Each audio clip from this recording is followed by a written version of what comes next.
Yeah. Naiyon si Yesu Kristo dali na siya mabot. Apan kita dugay pa. We are the stumbling block ng Exodus. Ngano nga dili mabalik si Yesu Kristo. We have not yet overcome. Yes, we're saved.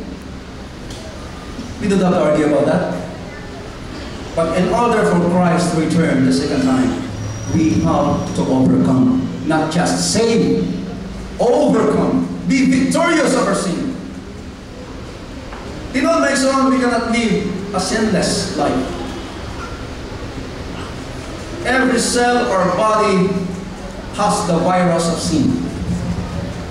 If we kill the virus, the cell dies. If we kill sin in our body, the body dies. Masaya nga sa Ginoo nga kang Moses, dili tagapakita sa naong. Tabunan ako imong naong. Ang mata. Sa diyang makalampas ako, how na to ako ng tabon, makita niyo kung bago-bago. Because you cannot see my face and live. Ang himaya sa Ginoo may son, mutot sa tanang virus sa salas ng lawas, kauban ang atong lawas.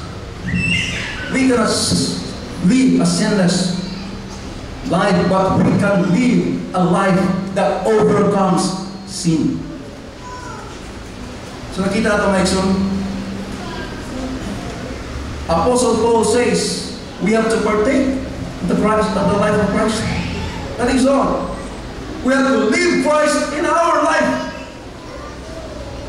Bisag na ang sala, mga ikson, kisala ang ginatong lawas, upon the power of the Spirit will empower us that we can shun or we can overcome sinful things.